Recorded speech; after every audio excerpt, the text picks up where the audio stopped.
পাকিস্তানি ক্রিকেটারদের বিপিএল অভিজ্ঞতা বাংলাদেশের বিপক্ষে টি-20 সিরিজে কাজে আসবে না। ঘরের মাঠের সুবিধা ও দর্শক সমর্থন নিয়ে অতিথিদের বিপক্ষে সিরিজ জয় সম্ভব জানিয়েছেন বিসিবি পরিচালক ও সাবেক অধিনায়ক আকরাম খান।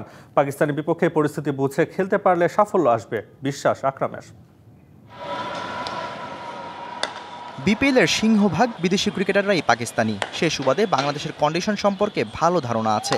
এমনকি পাকিস্তানের কোচিং স্টাফে টাইগারদের সাবেক ফিল্ডিং কোচ শন ম্যাকডারমোটো আছেন। তাদের কাছে বাংলাদেশে খেলার অভিজ্ঞতা জেনেছেন ম্যান ইন গ্রিনদের অধিনায়ক। স্বাগতিকদের হারাতে সেই অনুযায়ী পরিকল্পনা সাজিয়েছেন। দলের বেশিরভাগ খেলোয়াড়ই বিপিএল খেলেছে, তাদের কাছ থেকে অভিজ্ঞতা জেনেছি, সে অনুযায়ী পরিকল্পনা সাজিয়েছি। কন্ডিশনও আমাদের কাছে অচেনা নয়। আশা করি বাংলাদেশকে চ্যালেঞ্জ জানাতে পারবো। বিপিএল আর জাতীয় দলের অভিজ্ঞতা এক না। পাকিস্তানি ক্রিকেটাররা বাংলাদেশের কন্ডিশন সম্পর্কে অবগত থাকলেও ঘরের মাঠে সুবিধা আর দর্শক সমর্থন পক্ষে নিয়ে সিরিজ জয়ের আশাবাদ আকরামের। বিপিএল এ খেলা আর বাংলাদেশ টিমের সাথে খেলা কিন্তু অনেক তফাৎ আছে এবং আমার হলো যে আমাদের সাথে তো আমাদের দর্শক আছে, ওই অ্যাডভান্টেজ তো আর পাকিস্তান পাচ্ছে না। এবং তারপরও যে ওদের তুলনায় আমাদের প্লেয়ার অনেক বেশি এই উইকেটে খেলেছে, এই জায়গায় খেলেছে। শ্রীলঙ্কায় ঐতিহাসিক সিরিজ জয়ের পর এবার হোম অফ ক্রিকেটে পাকিস্তান পরীক্ষা বাংলাদেশের। চলতি বছর অ্যাওয়ে সিরিজে হোয়াইট ওয়াশের প্রতিশোধ নেয়ার সুযোগ টাইগারদের।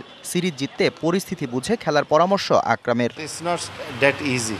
এটা বাংলাদেশ যদি খারাপ খেলে তাহলে এটা সম্ভব, বাট আমি বিশ্বাস করি বাংলাদেশ খারাপ খেলবে না। বাংলাদেশ নর্মাল ক্রিকেট করলেও মনে করেন যে আপনার এটা লাস্ট ম্যাচে বোঝা যাবে কাদের দিকে আপনার ট্রফিটা যাচ্ছে। শ্রীলঙ্কায় পাওয়া মোমেন্টাম পাকিস্তানের বিপক্ষে ধরে রাখার চ্যালেঞ্জ নিতে হবে বাংলাদেশকে। ইতিবাচক ক্রিকেট খেললে অতিথিদের হারানো সম্ভব বিশ্বাস এই বোর্ড পরিচালকের। Shahriar Hossain, DBC news, Dhaka.